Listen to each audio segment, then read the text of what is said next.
Oi, tudo bem com você? Welcome to Intermediate Portuguese, the only podcast that truly helps you tell your story in Portuguese the way you do in your native language.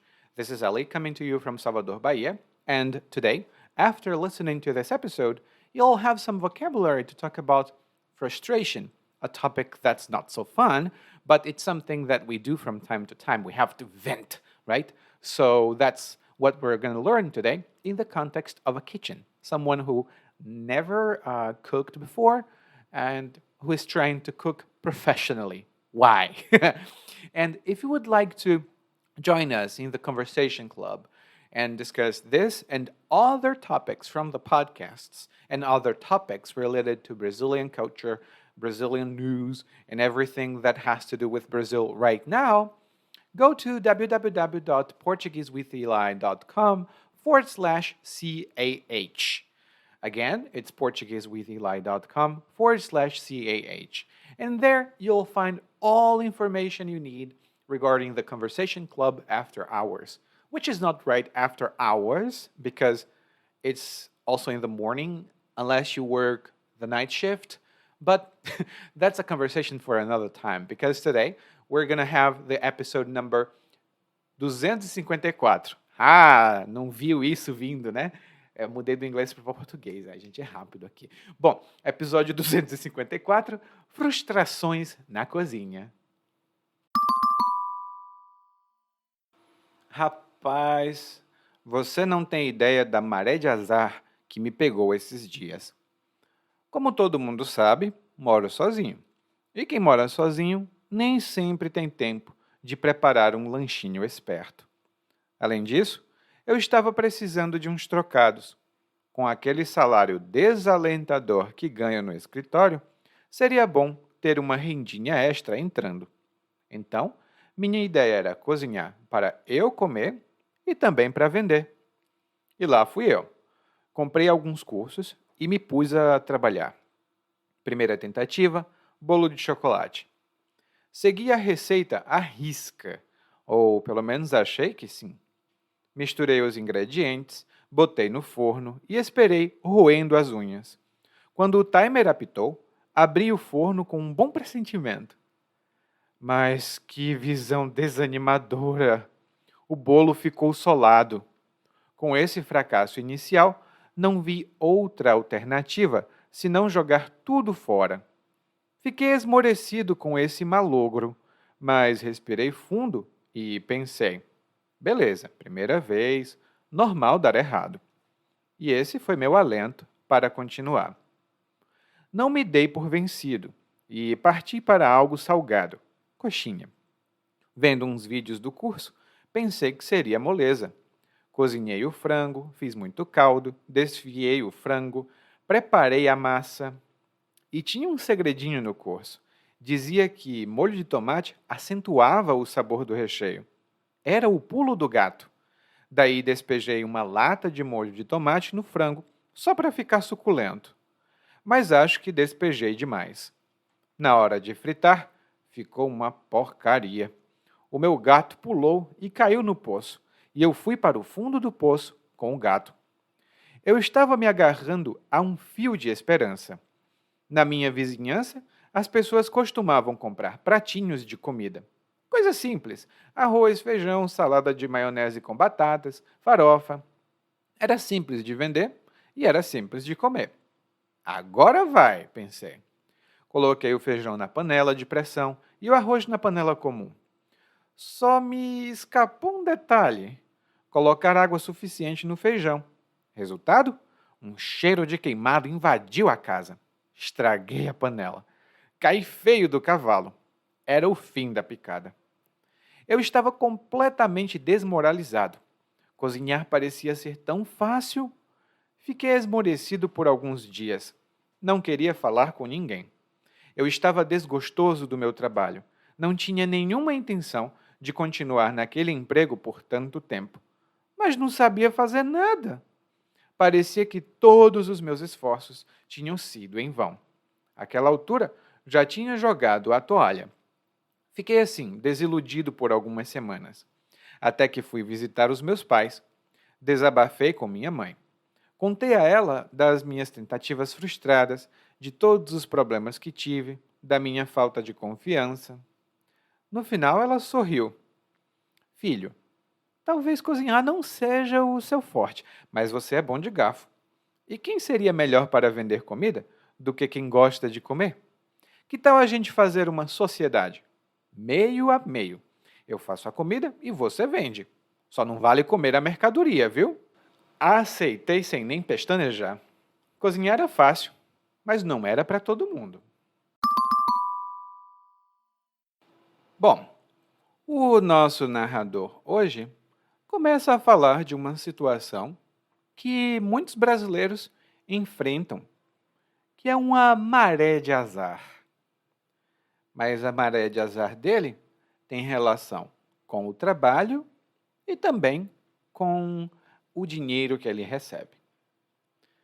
Ah, e a maré de azar é uma expressão que significa uma sequência de eventos ruins. Uma coisa ruim acontece agora, e logo depois outra coisa ruim acontece, e logo depois outra coisa ruim acontece. Quando isso acontece, nós dizemos que estamos passando por uma maré de azar. Por exemplo, hoje eu me acordei e, quando peguei o meu carro para ir para o escritório, o carro não funcionou. Ele deu defeito. Depois, eu fui pegar o ônibus e estava tendo uma greve de motoristas.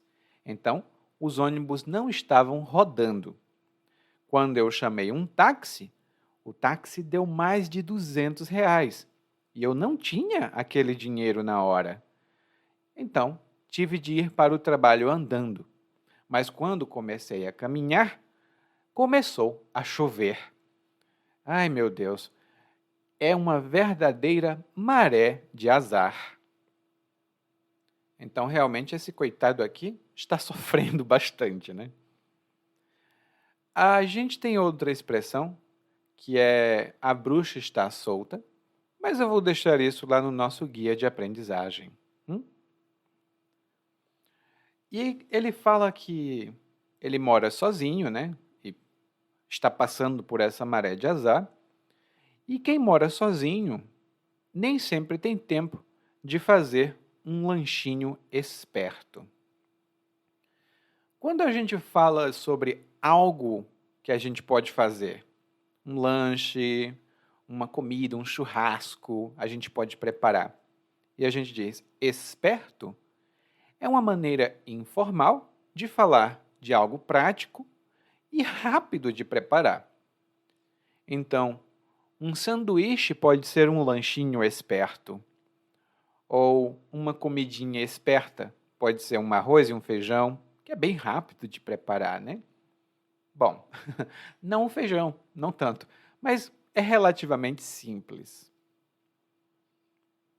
Ah, e se você quiser, me conta, qual é o lanchinho esperto que você gosta de ter ou fazer quando bate fome, né? Você está na rua, dá uma fome, o que é que você tem ali, né? O que é que você come? Qual é o lanchinho esperto que você come?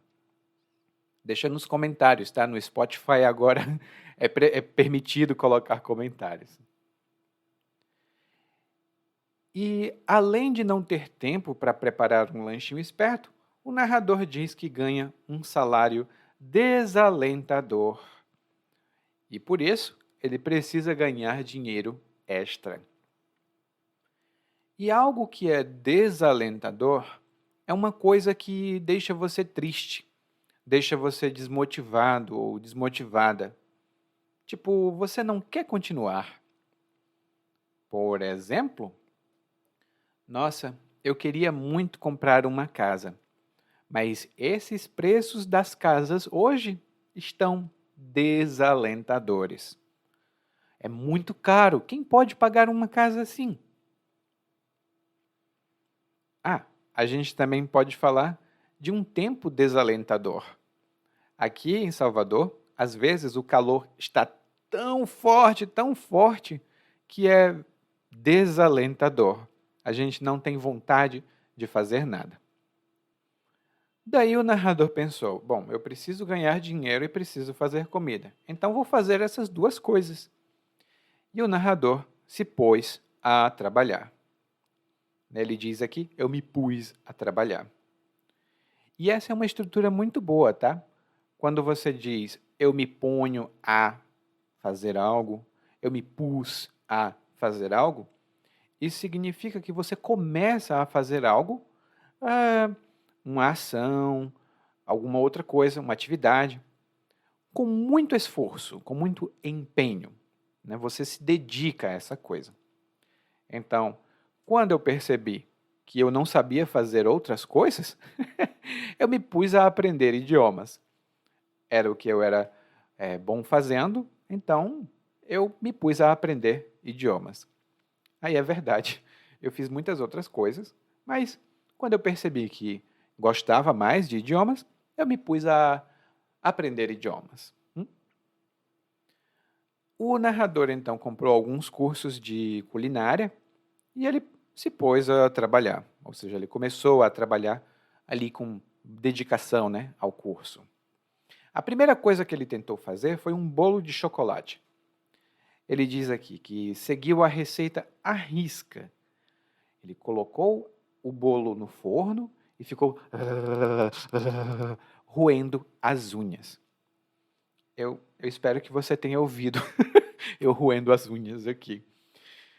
E quando a gente segue receitas ou instruções à risca, isso significa que a gente segue exatamente o que foi instruído, né? As instruções que foram dadas. A gente não muda nada. Por exemplo, na hora de fazer uma máquina, é muito importante seguir as instruções à risca. Uma pequena mudança e tudo pode explodir. Então, se você está fazendo uma máquina, né, num laboratório, alguma coisa assim, siga as instruções à risca. A outra coisa que o narrador falou foi de roer as unhas. E quando uma pessoa rói as unhas, ela literalmente ela coloca o dedo na boca e começa a mastigar as próprias unhas. Normalmente isso é uma demonstração de ansiedade.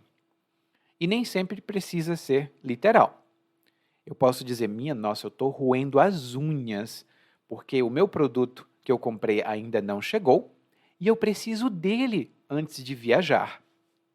Eu estou roendo as unhas porque o meu produto ainda não chegou.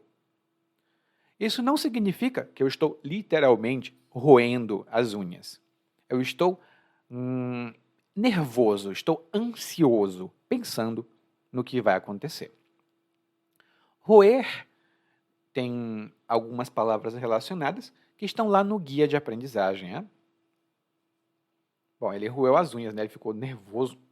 Mas o forno tem um timer e o timer apitou. E quando o timer apitou, o narrador estava com um bom pressentimento. E o pressentimento é uma sensação, uma intuição de que algo vai acontecer. Pode ser um pressentimento bom ou um mau pressentimento. Por exemplo, eu vou apostar na loteria este ano, porque eu tenho um bom pressentimento. Acho que este ano eu ganho na loteria. Bom, já tem 20 anos que eu tenho um bom pressentimento e ainda não ganhei. Né? A gente continua tentando. Só que no caso do narrador, o bom pressentimento foi enganoso. Né? Ele acabou tendo um problema, porque ele diz logo em seguida, mas que visão desanimadora, ou seja, uma visão que deixa a pessoa triste, que deixa a pessoa desanimada, porque o bolo ficou solado. E como o bolo ficou solado, o narrador ficou esmorecido, porque foi um malogro, né? E aqui nós temos 3 palavras. Primeiro, para vocês que gostam de preparar bolo, provavelmente vocês já tiveram essa experiência do bolo ficar solado. Quando o bolo fica solado, ele não cresce, ele fica pequenininho e fica duro. Fica como uma sola de sapato. Eu já fiz alguns bolos assim, não gostei do resultado. E não é bom comer bolo solado porque ele é pesado, muito forte. A outra expressão que o narrador utilizou foi que ele ficou esmorecido com esse malogro. E quando você está esmorecido ou esmorecida, isso significa que você está desanimada ou desanimado, que você não tem entusiasmo. E geralmente a gente fica esmorecido por causa de alguma coisa que aconteceu. As pessoas podem ficar esmorecidas depois de perder o emprego, depois de um divórcio. É normal ficar esmorecido depois que a gente perde um parente, né? Então, muitas coisas deixam a gente esmorecida. E o esmorecimento sempre tem uma razão, até depressão. A outra palavra que o narrador utilizou é muito importante para quem fala espanhol. É malogro. Malogro vem do verbo malograr. E o malogro é um fracasso. É uma falta de sucesso numa coisa que a gente tenta fazer. Um exemplo que eu posso dar é o de que muitas pessoas aqui no Brasil, além de trabalhar numa empresa, tentam abrir um negócio próprio. Às vezes porque o dinheiro não dá mesmo, né? Então, elas têm muitos malogros antes de ter sucesso. E às vezes nem tem sucesso, é só malogro atrás de malogro. Uma maré de azar. Uma maré de azar. Um malogro que eu tive foi de um site que eu tinha criado, compartilhando aqui com vocês, a primeira vez. Eu tinha um site sobre presentes, né? Produtos de presentes, coisas do tipo, mas foi um malogro, porque ninguém comprava os presentes. Todo mundo achava interessante, mas ninguém comprava. Acabei ficando sem dinheiro e foi um malogro que eu tive. Você teve algum malogro? Bom, essa palavra é mais rara, tá? É mais comum dizer fracasso. Mas malogro é uma boa palavra. E se os seus amigos brasileiros dizem, essa palavra não existe não, você pode dizer, existe sim, é você que não conhece. Tem que dizer isso. Bom, mas o narrador, ele pensou que é normal, né? Um iniciante normalmente fracassa, normalmente tem um malogro, ele malogra nas suas tentativas. E esse foi o alento para o narrador continuar. E o alento é o contrário do que a gente falou antes, né? Do desalentador. Um alento é um estímulo, um encorajamento que faz você querer continuar mesmo com as dificuldades. Para muitos alunos, e aqui é o meu exemplo, tá? Para muitos alunos, o português é um idioma complicado. Ele tem algumas dificuldades. Mas um alento é que os brasileiros são muito simpáticos. Então, mesmo não falando muito bem, ainda é muito bom falar com os brasileiros. Então, esse é o alento de muitos alunos. E como o narrador tinha esse alento, né, de os iniciantes sempre têm um problema, sempre se dão mal, ele não se deu por vencido. Ele partiu para fazer outra coisa, né? Ele começou a fazer outra coisa, que foi coxinha. Aí, quando ele disse que ele não se deu por vencido, ele quis dizer que ele não desistiu.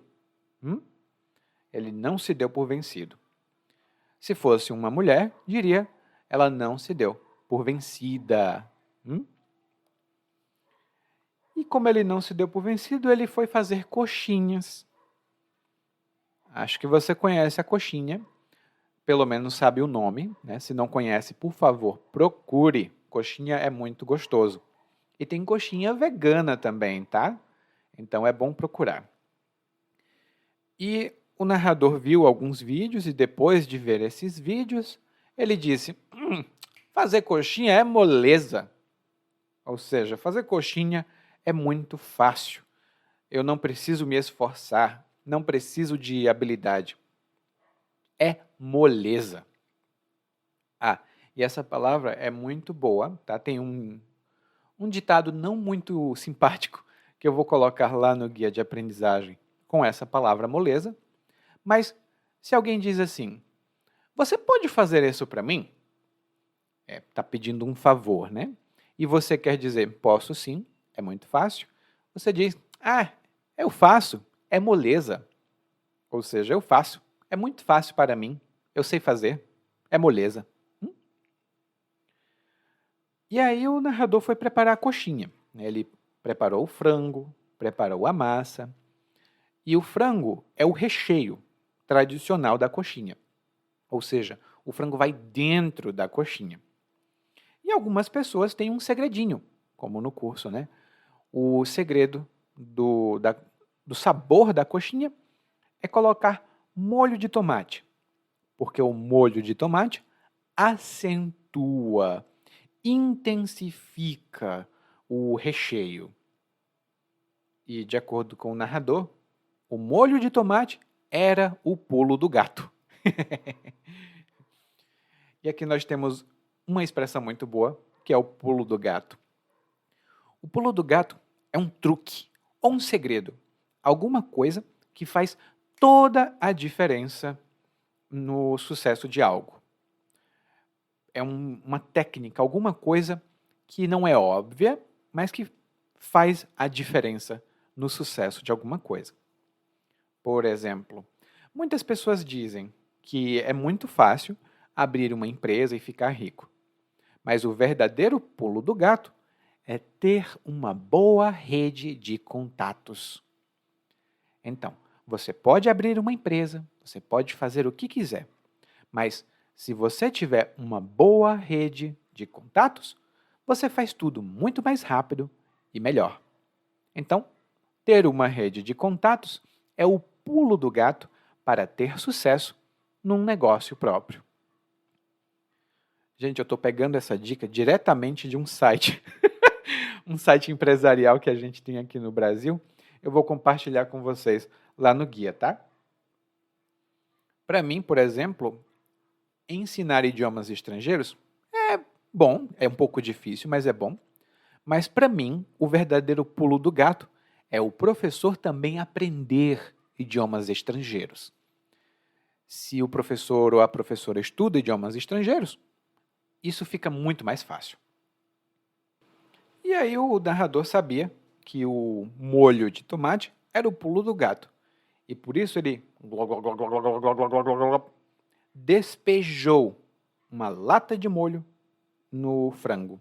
Ele derramou, né? Ele colocou o líquido dentro do molho, aliás, dentro do frango, e não deu muito certo. Por quê? Isso é uma dica. Se colocar molho de tomate demais, o recheio fica muito úmido. E isso influencia na hora de fritar, né, quando você frita a coxinha. Aqui é uma dica de quem gosta de cozinhar e de comer, tá, gente? Se vocês não são comilões, como eu, aí o problema é de vocês. Porque eu gosto. Brincadeira. Mas, continuando, então, ele colocou muito molho, o negócio não funcionou e ele foi para o fundo do poço. E o fundo do poço, né, quando a gente está no fundo do poço, isso significa que a gente está numa situação terrível. Realmente é uma situação muito ruim. Você fica desanimada ou desanimado, sem esperanças. Por exemplo, depois que se divorciou, o Pedro ficou no fundo do poço todos os dias. Ele bebe e dorme, bebe e dorme. ele precisa fazer algum tratamento, porque ele está no fundo do poço. Bom, o narrador ficou no fundo do poço, mas pelo jeito não por muito tempo, porque ele percebeu que tinha outra coisa que ele poderia preparar que talvez tivesse um sucesso. Ele viu que as pessoas faziam pratinhos de comida. Gente, e esses pratinhos, eu vou ter mais dicas e informações lá no guia de aprendizagem. Mas cada estado do Brasil tem uma comida de rua típica. Os pratinhos são típicos lá no Ceará. Fortaleza, Maracanaú, minha cidade natal, e outras cidades, em geral, tem isso. Aqui na Bahia é acarajé. Então, cada estado vai ter uma comida de rua típica diferente. Veja mais lá no guia, tá? Mas ele, quando viu que as pessoas comiam pratinhos, e um pratinho é arroz, feijão, salada, coisa simples, ele pensou, vou fazer isso. Agora vai. E essa expressão, agora vai, é uma expressão fixa, tá? Quando a gente usa isso, a gente mostra otimismo. A gente pensa, agora vou ter sucesso. Agora vai dar certo. Agora vai. E um exemplo, imagine que você está dirigindo seu carro e o carro para de funcionar. E aí você, droga, o meu carro parou de funcionar. E você tenta ligar ele. Ele fica toda hora engasgando e morrendo. Uma hora você mexe um pouco ali no carro. Quando você vai ligar o carro, você tem muita confiança. E aí você diz, agora vai. E quando você vira a chave, ele volta a funcionar. Aí você disse, né? Agora vai. Porque você confiava que ia ter sucesso. É uma expressão de muitas expressões que a gente usa no dia a dia. E lá no guia de aprendizagem, neste episódio, eu tenho um suplemento especial sobre expressões comuns assim. Bom, o narrador disse agora vai e preparou o arroz, o feijão. Só que na hora de preparar o feijão, ele deixou escapar um detalhe. Um detalhe escapou. Ou seja, um detalhe, ele esqueceu de um detalhe importante, que foi colocar água no feijão. Melhor dizendo, colocar água suficiente. E mais um comentário, eu vou ter mais explicações lá no guia. Se você prepara feijão à moda brasileira, né, na panela de pressão, tem que colocar bastante água. Se colocar pouca água, o feijão não cresce, seca muito rápido e tem o risco de queimar. Então, coloca água nesse feijão.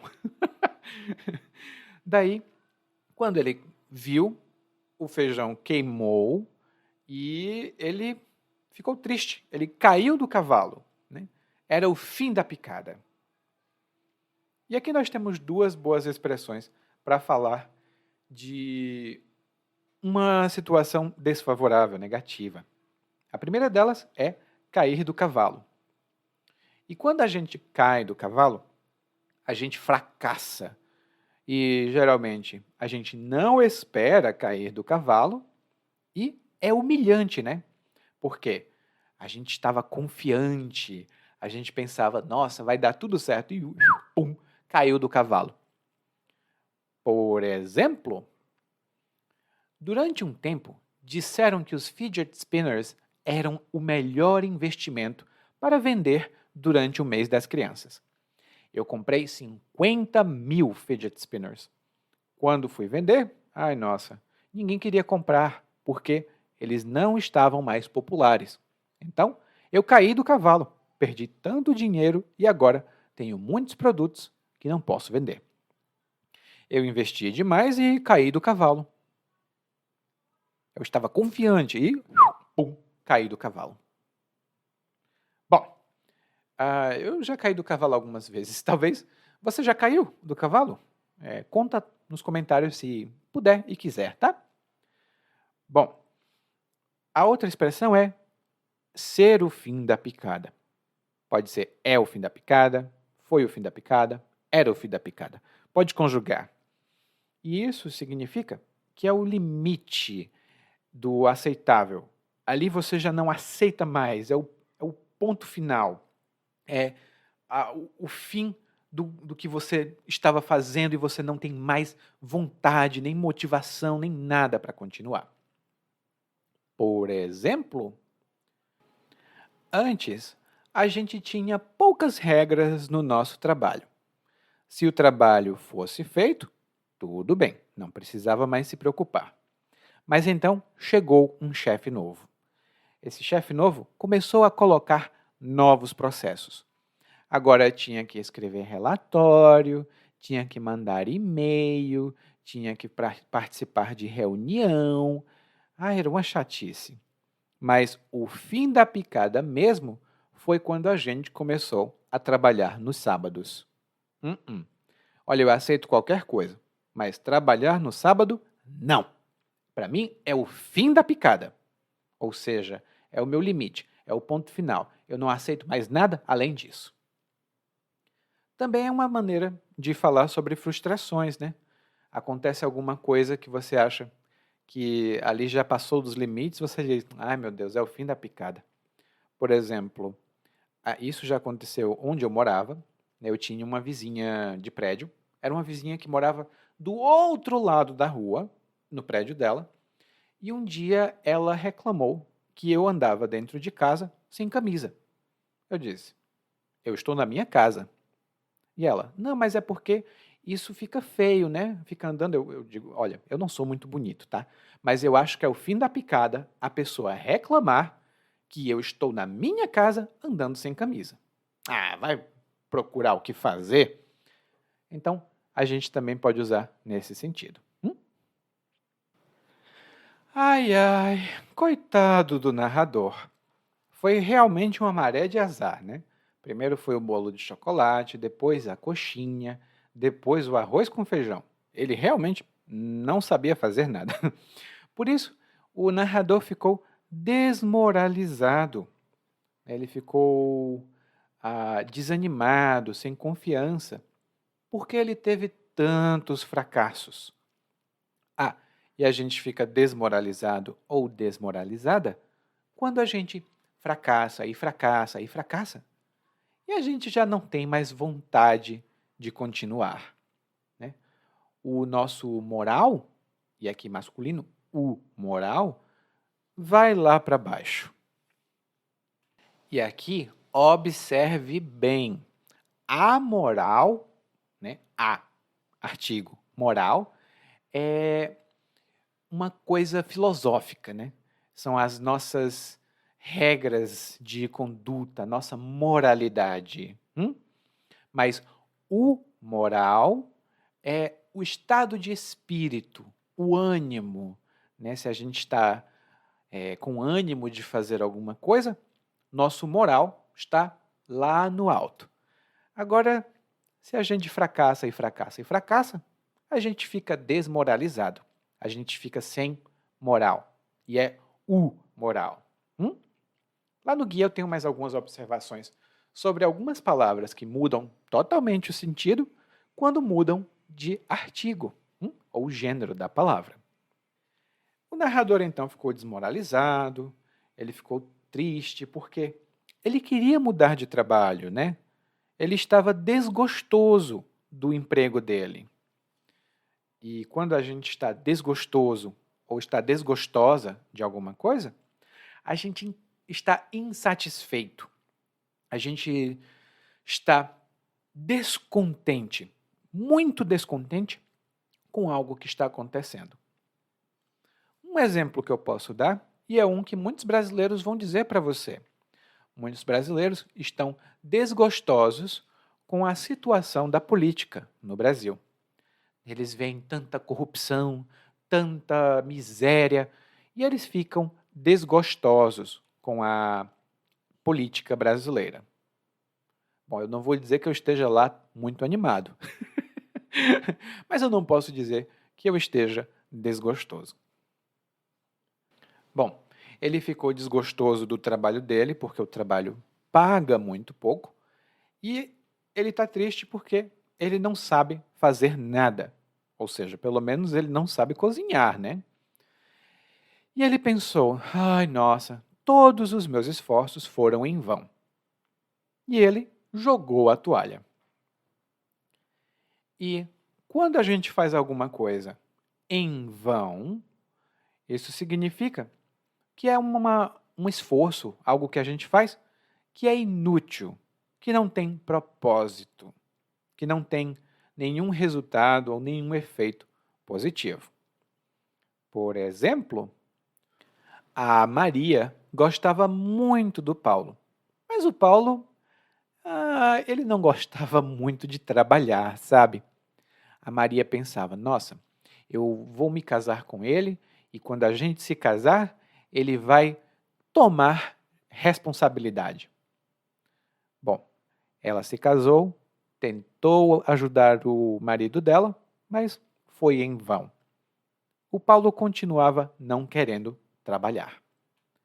Então, a Maria tentou mudar o Paulo, mas foi em vão. E a outra expressão que o narrador utilizou foi jogar a toalha. E quando você joga a toalha, isso significa que você desiste, você não quer mais continuar alguma coisa. Você provavelmente fez muito esforço e depois disse: ah, quer saber? Não quero mais continuar. E você joga a toalha. Isso, aparentemente, vem do boxe, o esporte. Né? Quando um lutador desiste, ele não quer mais lutar, ele joga a toalha e isso é o sinal de que ele desistiu. Ele ficou triste. Bom, o narrador desistiu, né? Ele ficou desiludido, ele ficou sem esperança e foi para a casa dos pais. Na casa dos pais, ele falou com a mãe dele, contou o que estava acontecendo, e aí a mãe dele, ela pensou, né? Olha, meu filho, cozinhar não é o seu forte, mas você é bom de garfo. Cozinhar não é o seu forte, mas você é bom de garfo. Ou seja, você não é muito bom em cozinhar, ou cozinhar não é a sua atividade em que você se destaca, não é o seu forte. Mas você é bom garfo, ou bom de garfo. Ou seja, você gosta de comer, você aprecia a comida. E como você tem essas duas características, vamos fazer uma sociedade. E uma sociedade, nesse caso, né? Fazer uma sociedade é fazer uma parceria de negócios. É trabalhar juntos em um negócio. Hein? E aí a gente vai dividir as coisas meio a meio. Ou seja, 50% do que a gente ganhar é meu, 50% do que a gente ganhar é seu. Meio a meio.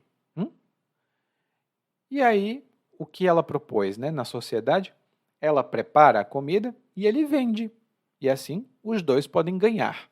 Ele ganhando dinheiro, ela também, e ela com um trabalho. O narrador aceitou sem nem pestanejar, porque ele percebeu que cozinhar era fácil, mas não para ele. Bom, antes de a gente terminar, quando a gente faz algo sem pestanejar, isso significa que a gente age, a gente decide, a gente faz algo sem pensar, sem hesitar, sem ter dúvida. Por exemplo, se você me dissesse hoje, Eli, você gostaria de conhecer outro país? Tudo vai estar pago para você. Oxe, eu aceitava sem nem pestanejar. Como é que eu vou pensar, gente? A pessoa diz assim, eu pago tudo para você viajar. Eu viajo mesmo, ora mais. Bom, tem muita coisa que a gente faz sem pestanejar, né? Por exemplo, se os meus amigos pedem ajuda, eu ajudo sem pestanejar. Às vezes eu me dou mal, né? Eu tenho alguns malogros com essas ajudas sem pestanejar, mas a gente tenta. Bom, Agora a gente vai escutar o monólogo mais uma vez, mas dessa vez de uma maneira pronunciada assim mais natural, né? E eu quero que você perceba, muitos dos gerúndios que eu pronuncio lentamente, quando eu falo estou fazendo, estou comprando, quando a gente fala relaxado, a gente muda. Então, em vez de fazendo, vira fazendo. Comprando, vira comprando. Perceba isso nas próximas gravações. E agora, vamos escutar. Rapaz, você não tem ideia da maré de azar que me pegou esses dias. Como todo mundo sabe, moro sozinho. E quem mora sozinho nem sempre tem tempo de preparar um lanchinho esperto. Além disso, eu estava precisando de uns trocados. Com aquele salário desalentador que ganho no escritório, seria bom ter uma rendinha extra entrando. Então, minha ideia era cozinhar para eu comer e também para vender. E lá fui eu. Comprei alguns cursos e me pus a trabalhar. Primeira tentativa, bolo de chocolate. Segui a receita à risca, ou pelo menos achei que sim. Misturei os ingredientes, botei no forno e esperei roendo as unhas. Quando o timer apitou, abri o forno com um bom pressentimento. Mas que visão desanimadora! O bolo ficou solado. Com esse fracasso inicial, não vi outra alternativa senão jogar tudo fora. Fiquei esmorecido com esse malogro, mas respirei fundo e pensei: beleza, primeira vez, normal dar errado. E esse foi meu alento para continuar. Não me dei por vencido e parti para algo salgado. Coxinha. Vendo uns vídeos do curso, pensei que seria moleza. Cozinhei o frango, fiz muito caldo, desfiei o frango, preparei a massa. E tinha um segredinho no curso. Dizia que molho de tomate acentuava o sabor do recheio. Era o pulo do gato. Daí despejei uma lata de molho de tomate no frango, só para ficar suculento. Mas acho que despejei demais. Na hora de fritar, ficou uma porcaria. O meu gato pulou e caiu no poço. E eu fui pro fundo do poço com o gato. Eu estava me agarrando a um fio de esperança. Na minha vizinhança, as pessoas costumavam comprar pratinhos de comida. Coisa simples. Arroz, feijão, salada de maionese com batata, farofa.